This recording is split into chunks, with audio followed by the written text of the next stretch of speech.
जमीन का इजाफा किया और वहां पे कंस्ट्रक्शन का आगाज किया। एक बड़ी इमारत तामीर हो रही है।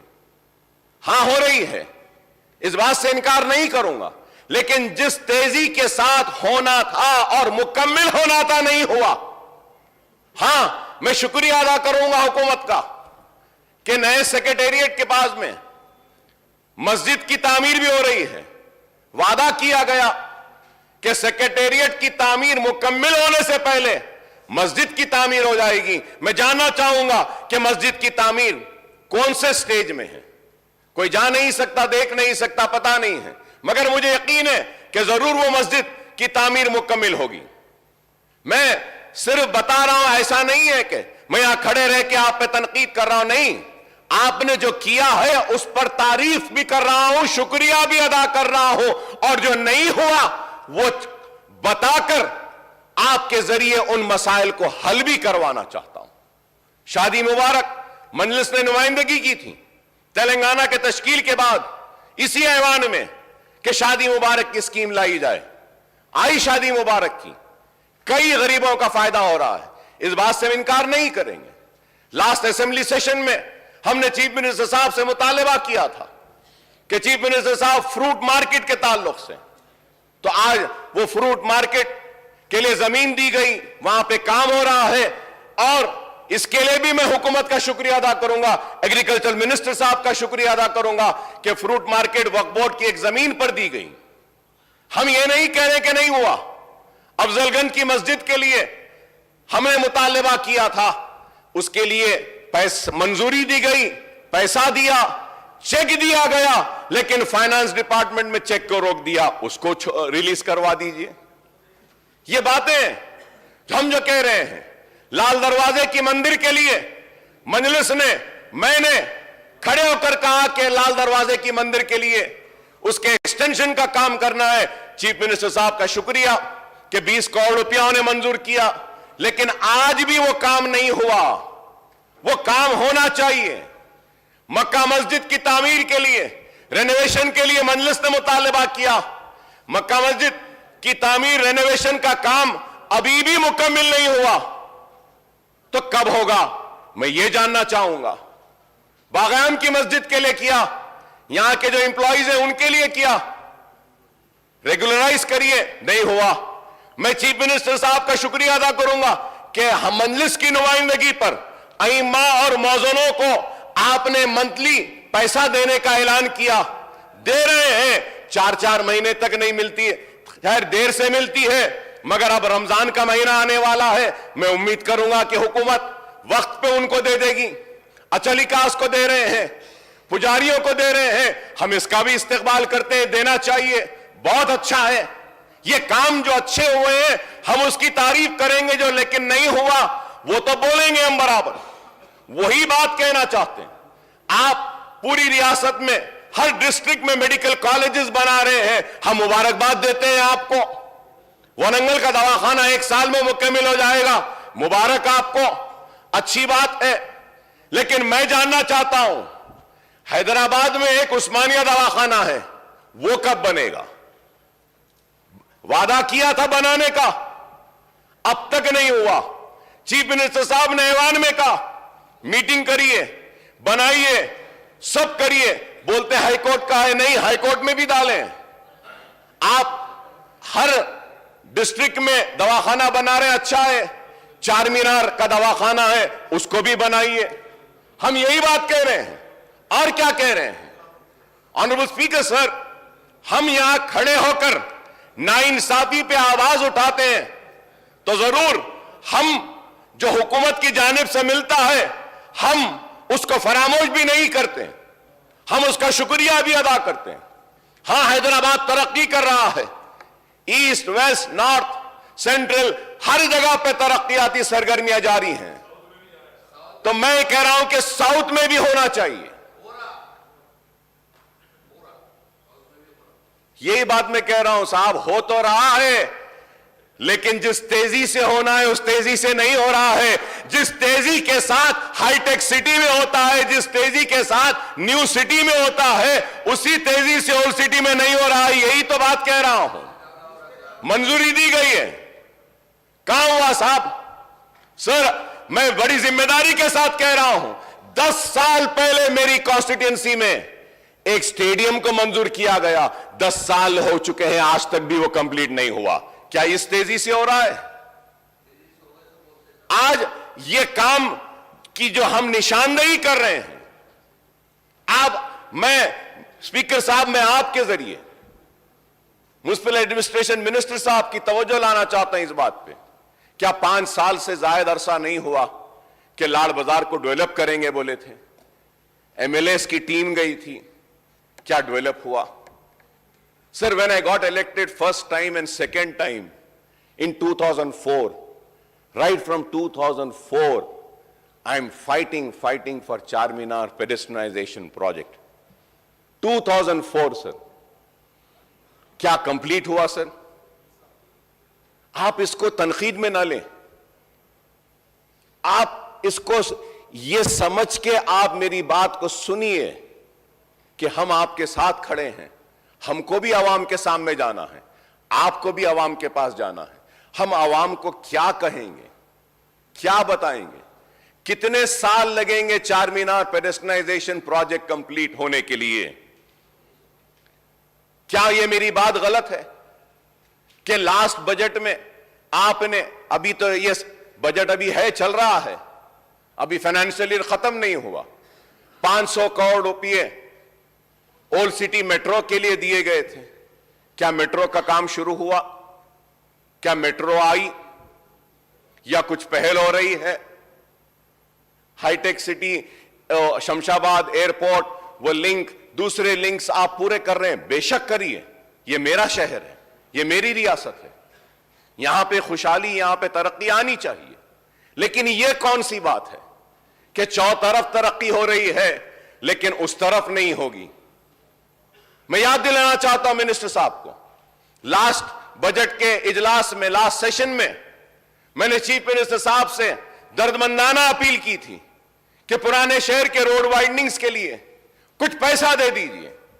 मुझे माफ करें, मुझे माफ करें ऑनरेबल स्पीकर साहब, केटीआर साहब, आप मुझे माफ करें, लेकिन सीएम साहब ऐलान कर रहे थे कि हां कुछ 1000 करोड़ रुपया दे देंगे पुराने शहर के लिए। आपने जाकर कहा कि नहीं, हम कर देते हैं पूरा। सीएम साहब ने उठकर कहा कि अकबर साहब पूरी वाइडनिंग हो जाएगी।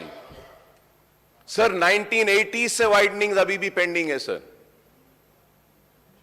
क्या आप बताइए, अगर मैं यहां खड़े रहकर अगर बात कर रहा हूं तो इस आंख से ना देखें कि एक मुसलमान खड़े होकर बात कर रहा है, नहीं, या मुसलमान के लिए बात कर रहा हूं, नहीं। हां मैं मुसलमान के लिए बात करता हूं, हां मैं पुराने शहर की बात करता हूं, हां मैं तेलंगाना की बात करता हूं, हां करता हूं मुसलमान की, इसलिए करता हूं कि मैं अवामी नुमाइंदा हूं, जिम्मेदार हूं। मेरा फर्ज है, मेरी जिम्मेदारी है कि जो कमजोर है, जो पसमानदा है, जो पीछे है, उसका हाथ पकड़कर उसको आगे बढ़ाऊं। ताकतवर का हाथ तो सब थामेगा, कमजोर का हाथ कौन थामेगा? अगर हम अवामी नुमाइंदे अगर कमजोरी को दूर नहीं करेंगे तो फिर और कौन करेगा? और आज अगर मैं बात कर रहा हूं मुसलमान को आगे लाने की, तो मुसलमान जब आगे आ जाएगा तो अगर कोई मुसलमान के पीछे अगर कोई हिंदू रहेगा, सिख रहेगा, ईसाई रहेगा, तो अकबरुद्दीन ओवैसी उस हिंदू, सिख, ईसाई का भी हाथ पकड़कर उसको भी सामने लाने की कोशिश करेगा। इसी से तो हमारे मुल्क में खुशहाली आएगी, तरक्की आएगी। एसआरडीपी के प्रोजेक्ट्स हो रहे हैं, कितने प्रोजेक्ट्स हुए हैं साहब ओल्ड सिटी में बताइए? एसआरडीपी सेकेंड फेज हम बोले, क्या सेकेंड फेज एसआरडीपी में, क्या जो चंद्रायन गुट्टे के फ्लाईओवर्स का हमने जिक्र किया, क्या वो लिया गया?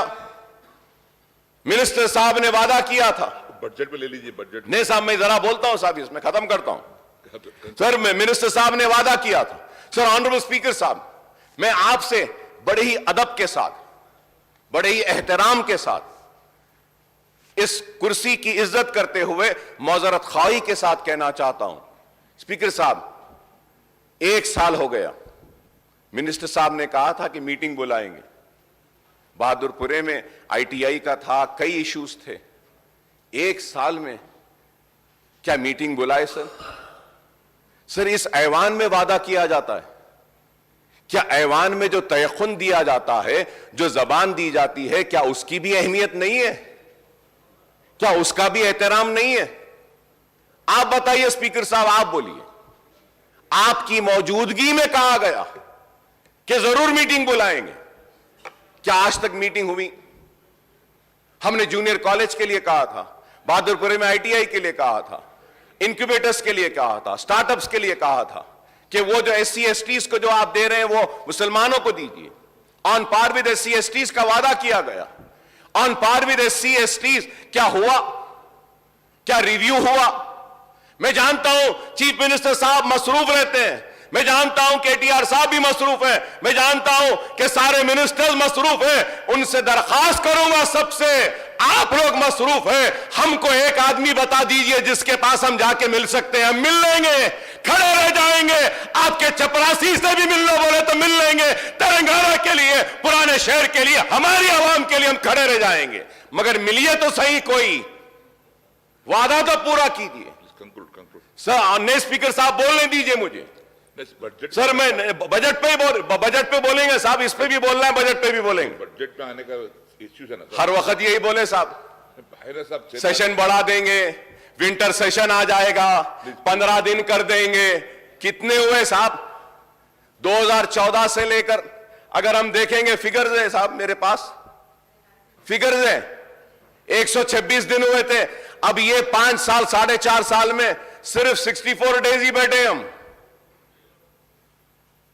टीवी के डिबेट्स में ज्यादा बैठते हैं, असेंबली में कम बैठते हैं लोग। अहमियत आज टीवी की हो गई, इस हाउस की नहीं रही। बोलने दीजिए साहब। पहले अब आप लोग तय कर दिए 12 को खत्म, 25 साल होने आ रहे हैं साहब। कभी बजट सेशन इतना जल्दी तेजी के साथ खत्म होता हुआ नहीं देखे। लेटर भेजा मैं BSc में, इस वास्ते नहीं आए हैं जियो, आपके चीफ मिनिस्टर साहब भी नहीं आए, लीडर ऑफ द हाउस भी नहीं आए, नहीं आए तो फिर हम नहीं आए तो क्या? हाँ, तो क्या? देखिए, मैं तसादुम करना नहीं चाहता, तो बोलना नहीं है। या तो आइए माइक पे आके बोलिए, बोलने दीजिए हमको। Please conclude. वही तो बोल रहा हूं मैं। तो आप माइक नहीं लेते हैं, आप वैसे ही बोलते हैं। आप माइक लेकर बोलिए ना। अकबर साहब, बोलिए आप। Please conclude. इतना गुस्सा आप लोग को, इतनी नाराजगी कि फिर क्यों भाई? बोलने दीजिए ना, बोलने दीजिए। शिकायत क्या है साहब? शिकायत क्या है बताइए। స్పీకర్ సార్, సభ అన్నప్పుడు కొన్ని మర్యాదలు, కొన్ని పద్ధతులు ఉంటాయి సార్. ఇప్పుడు వాళ్ళ సభ్యులు ఉన్నది మొత్తం 7, మాకున్నది 105 మంది. మరి 7 ఉన్న వాళ్ళకు మీరు గంట టైం ఇస్తే, గంటల పాటు ఆయన గవర్నర్ ప్రసంగం మీద కాకుండా బడ్జెట్ మీద, మున్సిపల్ పద్దు మీద మాట్లాడినట్టు మాట్లాడితే దానికి మేము అభ్యంతరం పెడతా అంటే కూడా ఆయనకు ఆవేశం ఎందుకు సార్?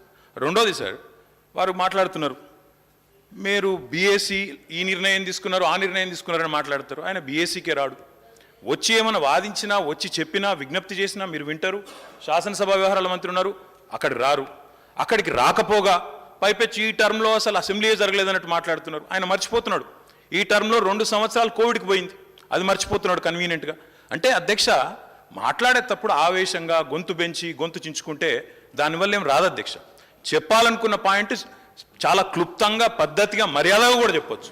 గొంతులు చించుకున్నంత మాత్రాన చాలా గొప్ప వాళ్ళం అని ఆయన అనుకుంటే నేను చేయగలిగేది ఏం లేదు. కానీ ఒకటి మాత్రం వాస్తవం, the speech that you are making today is in response to the governor's address. I think you've been given ample opportunity for the number of legislators you have. You've been given ample opportunity. మరి మీరు వాళ్ళకి 7 ఉన్న వాళ్ళకి ఇంత time ఇస్తే, మేము 105 మంది ఉన్న అధ్యక్ష, మాకెంత టైం ఇవ్వాలి అధ్యక్ష? మీరు మా వాళ్ళు ఇద్దరే మాట్లాడినారు, గంట మాట్లాడారు. ఆయన 7 ఉన్న ఆయన గంట మాట్లాడతాడు. ఇది ఎక్కడ పద్ధతి అధ్యక్ష? మీరు సమయ పాలన కూడా మీరు చెప్పాలా. మళ్ళీ గవర్నమెంట్ హ్యాస్ టు రిప్లై. ఆయన సభానాయకుడు రాలేదని మాట్లాడతారు అధ్యక్ష. సభానాయకుడికి ఆయనకేం పోలిక అధ్యక్ష? నాకు అర్థం కాదు. సభానాయకుడి స్థానంలో మా గవర్నమెంట్ తరఫున శాసనసభ వ్యవహారాల మంత్రి వచ్చినారు, ఫైనాన్స్ మినిస్టర్ వచ్చినారు, మా స్పోర్ట్స్ మినిస్టర్ వచ్చినారు, 4 మంత్రులు ఉన్నారు నిన్న BSc మీటింగ్లో. ఆయన రాకపోగా, లీడర్ ఆఫ్ ఆపోజిషన్గా ఆయన బాధ్యత నెరవేర్చకపోగా పైపెచ్చి ఇంకేదో మళ్ళీ మీదికి వెళ్ళి నిందాపూర్వకంగా మాట్లాడడం మంచిది కాదు. मैं अकबर साहब से भी रिक्वेस्ट करता हूं, आप आज गवर्नर स्पीच पे आपकी सजेशन, आपके इनपुट, आपके जो भी कमेंट्स है आप दे रहे हो, उस बात पे गवर्नमेंट जरूर रिप्लाई करेगी, but to make sweeping remarks saying the government is not functioning, ministers are not available. ఇది మంచిది కాదు అధ్యక్ష, మంచి ధోరణి కాదు. ఇప్పటికైనా వారిని సవరించుకోమనండి. మీరు కూడా సమయపాలన పాటించాలి అధ్యక్ష. ఎందుకంటే మరి మాకు కూడా అవకాశాలు రావాలి, మేము కూడా మాట్లాడాలి, మంత్రులు సమాధానం చెప్పాలా, ఇక్కడ చెప్పి మేము కౌన్సిల్కి పోవాలా. కాబట్టి ఇది కరెక్ట్ వ్యవహారం అయితే కాదు. వారిని కూడా దయచేసి సమయపాలన పాటించే విధంగా తమరు చర్య తీసుకోవాలని కూడా కోరుతా ఉన్నాను అధ్యక్ష. Please conclude, sir. Honorable Speaker, sir. Sir, Honorable Minister Saab is a very learned man. He is also a senior man, very qualified, well educated.